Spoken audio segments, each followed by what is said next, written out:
안녕하세요. 뉴스반장입니다. 웬만하면은 만약 3배까지 차이 나면 잘 좀 도와서 단수를 좀 해주십시오. 경선을 하게 되면 이제 어떤 문제가 생기냐면 포항 같은 데는 돈으로 매수를 합니다. 보통은 돈을 한 3억에서 5억 주고 캠프를 통째로 이제 지지선을 하게 하거든요. 그게 일상화돼 있어요. 그러다가 만약에 이제 뭐 걸리면 우리 당이 망하는 건데 제가 할 때도 예전에 할 때도 다른 후보가 저한테 돈을 5억을 요구하더라고요. 지금 또 돈이 오가는 분위기가 지금 또 약간 나오고 있어요. 그런 게 있기 때문에 경상도는 3배씩 차이 나면은 그거는 정리를 해주시면 좋죠. 망언 제조기. 알고 보니 공천야합 비리로 국회의원을 3선이나 했던 자였던 거로 확인됐는데요. 역시 김정재였습니다. 망언 제조기 김정재 의원.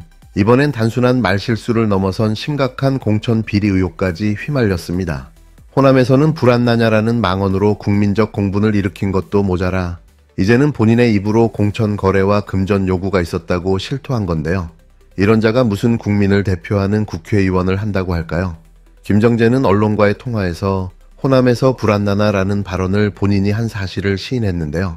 그러면서도 재난에 영호남이 어디 있느냐라는 말을 경상도 말로 축약하다 보니 오해를 샀다며 변명을 늘어놨습니다. 대명천지에 이따위 변명이 어디 있습니까? 최소한 변명을 하려면 성이라도 있어야 하는 거 아닙니까? 그러면서 발언 당사자에게 자수하라는 건 부적절하다며 불만을 토로했는데요.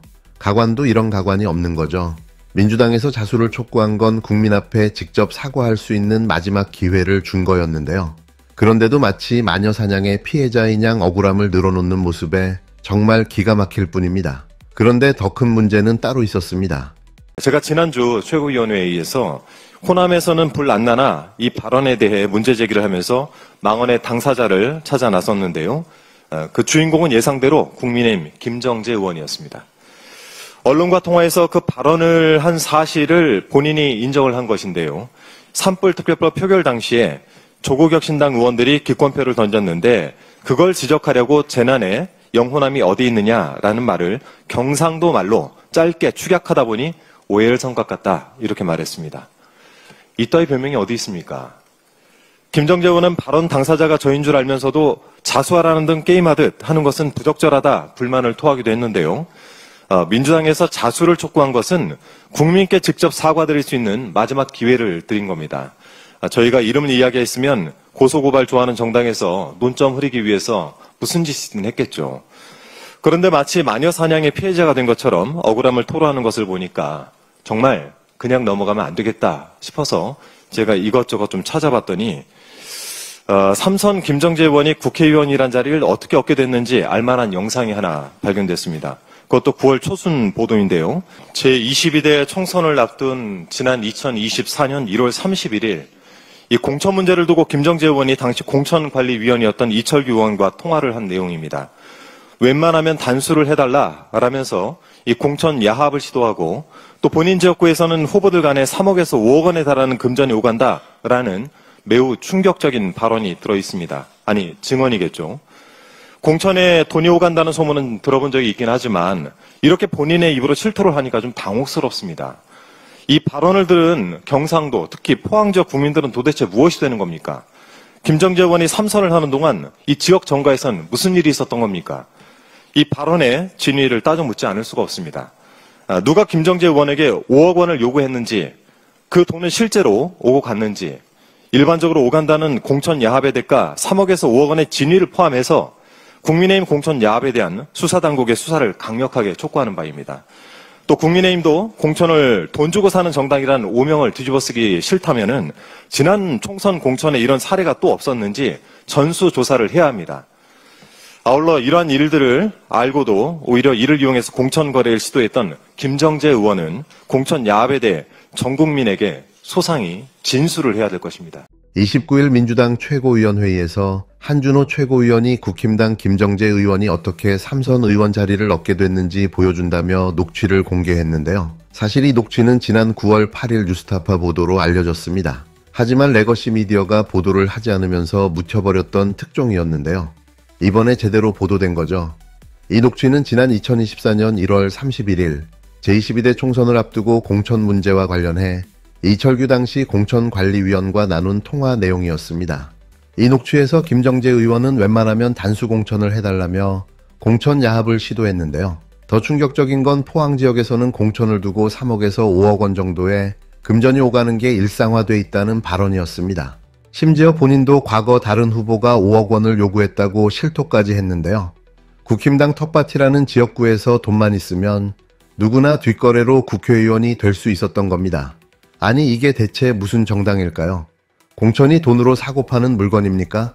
이런 일이 아무렇지 않게 오갔다면 경상도, 특히 포항 지역 주민들은 도대체 뭐가 되는 겁니까?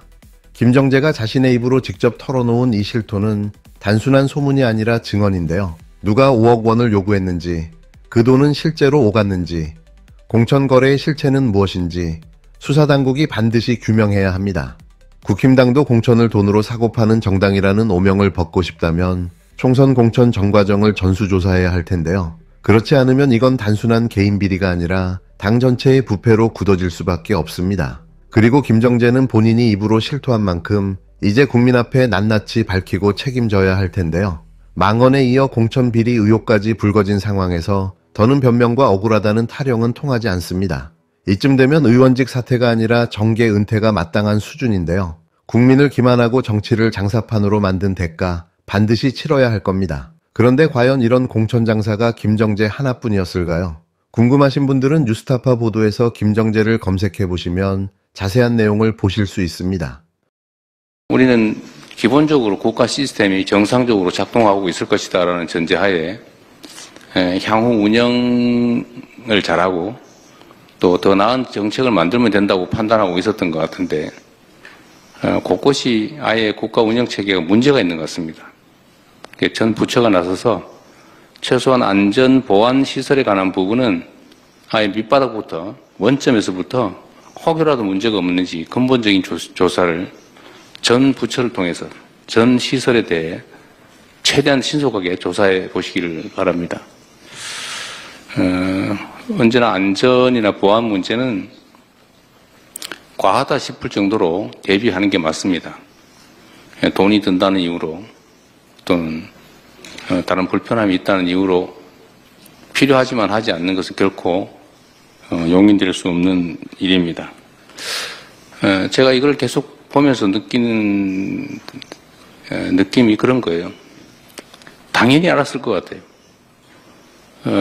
왜냐하면 이 사건, 이런 유사한 사건이 민간에서 이미 이전에 있었고, 또 그에 대해서 정부 차원에서 이런 대책을 하라고 지시를 했을 텐데, 당연히 그러면 정부의 정보 전산망에도 그 문제가 있을 거라고 예측할 수 있기 때문에 스스로는 당연히 비용을 들여서라도 대책을 세웠어야 되는데, 이 예측 가능한 일이 실제로 벌어졌고 대비책은 없었다는 것입니다.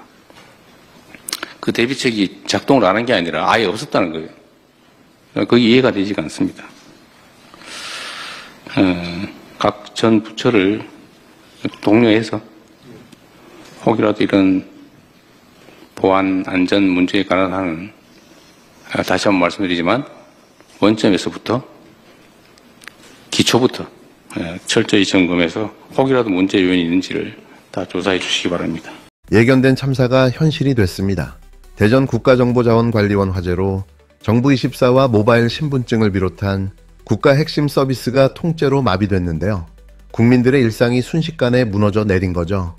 이건 단순한 돌발 사고가 아니라 윤석열 정부가 3년 동안 예산을 깎아내리고 시스템 관리를 방치해온 결과라는 점에서 국민적 분노가 폭발하고 있습니다. 윤석열과 국힘당은 2022년 카카오 먹통 사태 이후 민간 기업에게는 이중화를 강요했으면서도 정작 국가 시스템에는 아무런 대비도 하지 않았는데요. 29일 열린 더불어민주당 최고위원회의에서 최고위원들의 말대로 3년 동안 아무것도 하지 않은 겁니다. 오죽하면 조중동을 포함한 종편 방송조차 이번 사태를 예견된 재난으로 지적했을까 싶은데요. 연구개발 예산을 무차별 삭감하고 과학기술 투자 자체를 홀대해온 결과가 이렇게 국민 생활에 직격탄으로 돌아온 겁니다. 이미 1년 전 관련 기업 전문가들이 국가정보와 관련해서 이번 화재의 원인이 된 리튬 배터리를 교체하라고 지적했습니다. 온통 내란 획책에 정신이 팔린 윤석열과 이상민은 품질 보증 기간 10년이 지난 배터리 시스템 교체 공고를 폭탄주 마시듯이 말아먹고 말았습니다. 화재 등 비상시 즉각 복구를 해야 시스템 이중화를 의무화하고 국가정보자원관리원의 재복구 시스템 구축에 필요한 예산을 투입해야 했지만 윤석열과 이상민은 미루고 깔아뭉갰습니다. 도둑놈에게 소를 잃어도 외양간은 고쳐야 합니다. 또다시 소를 도둑 맞을 수 없기 때문입니다. 이재명 정부는 AI 생태계 조성에 민간 투자 100조 원 시대를 열겠다는 구상을 밝혔습니다. 파주, 예천, 울산, 판교 등의 대규모 민간 데이터 센터가 구축될 것입니다. 이번을 기점으로 정부와 민간 기업이 함께 데이터 클라우드 생태계 구축에 대전환을 마련해야 할 것입니다. 아울러 각종 화재 원인이 된 리튬 배터리를 대체하는 차세대 배터리 연구 개발에 박차를 가해 줄 것을 요청합니다. 민주당은 피해를 입은 국민께 합당한 배상이 이루어질 수 있도록 정부와 함께 후속 조치에 만전을 기하겠습니다. 국가정보원 관리원 화재는 윤석열 정권 3년의 국가 시스템 붕괴가 그 원인입니다. 국가정보원 자원관리원 화재로 불편을 겪으신 국민 여러분께 진심으로 사과와 위로의 말씀을 드립니다. 정부는 현재 모든 역량을 총동원해 서비스 정상화에 최선을 다하고 있습니다. 이번 화재는 지난 3년간 윤석열 정부가 전북 정보 전산망의 이중화와 재해복구 시스템 구축 문제를 방치한 데서 발생한 것입니다. 적반하장도 분수가 있지요. 국민의힘이 사과를 요구할 자격이 있습니까? 국민의힘은 국민 여러분에게 자신들이 무능과 무대책, 무책임을 사과하십시오. 윤석열 정부의 감사원마저 정부 전산망의 화재 위험을 지적했고 개선을 요구했지만 윤석열 정부는 아무 조치도 취하지 않은 무능한 정부였습니다. 윤석열 정권의 행안부는 재해복구 시스템 구축에 투자를 금지하고 관련 예산 요구마저 거절을 했습니다. 윤석열 정권 3년은 국가 시스템 전반을 무너뜨린 시간이었던 점이 이번 사태로 확인되었습니다. 이재명 정부는 이번 사태를 계기로 전임 정부에서 미뤄졌던 국가데이터센터 이중화, 재난 매뉴얼 정비, 민관협력 강화 등 근본적인 대책을 마련하고 더 나아가 윤석열 정권 3년간 망가진 국가 시스템 전반을 점검하는 기회로 삼아야 할 것입니다. 민주당은 윤석열 정권이 망가뜨린 국가 시스템을 바로잡아 나갈 것을 국민 여러분께 약속드립니다. 정부의 전산 시스템 화재도 문제이지만 현재 사태의 본질은 화재 등 재난 사태에 대비한 이중화 부재입니다. 윤석열 정권 당시 2023년 이미 국가행정 전산망 장애 사태가 발생한 바 있습니다. 2024년 감사원 감사 결과 이중화 등 국정자원 재복구 시스템의 미비의 지적이 있었습니다. 당시 감사원은 재난 대비 대책 마련을 권고했으나 이를 무시한 윤석열 정권의 무능력, 무대책에 개탄하지 않을 수 없습니다. 명백한 윤석열 정권의 직무유기로 인한 사태입니다. 그런데 윤석열 정권의 집권 여당이었던 국민의힘은 재난 수습을 위해서 일단 국회에서 필리버스터를 중단하자는 김병기 민주당 원내대표의 제안을 걷어차는 등 여전히 국정 발목 잡기만 골몰하고 있습니다. 게다가 사고수습 총괄 책임자인 행안부 장관 경질 요구는 화약고를 방치한 정당이 불 끄는 소방수를 끌어내리겠다는 격입니다. 도대체 제정신입니까? 화재 원인은 더 황당한데요.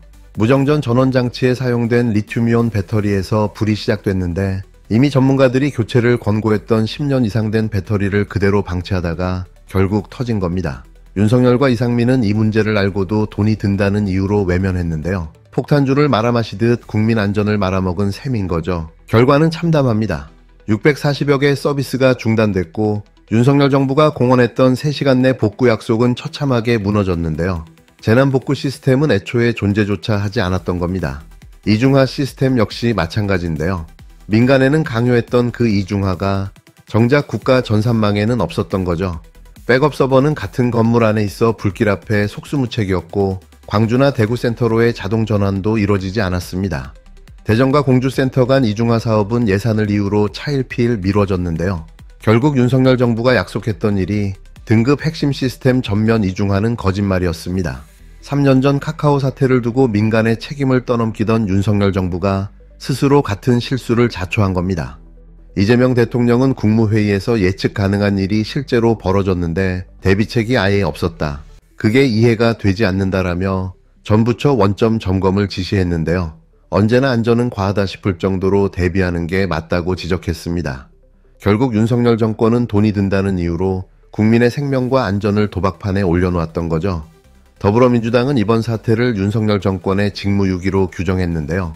감사원이 이미 전산망의 화재 위험과 이중화 부재를 지적했지만 윤석열 정권은 묵살했습니다. 경고를 무시하고 책임을 방기한 결과가 이번 참사로 나타난 거죠. 그런데도 국힘당은 국민 앞에 사과는커녕 오히려 정부를 공격하며 필리버스터로 국정 발목만 잡고 있는데요.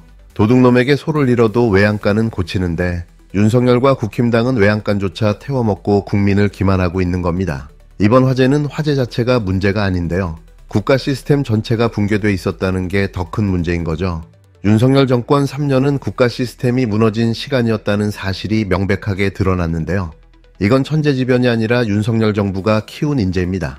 이제는 보여주기식 사과가 아니라 철저한 진상규명과 책임자 처벌, 그리고 국가 전산망 전면 재점검이 필요한데요. 더 이상 국민 안전을 외면하는 정부는 존재할 수 없습니다.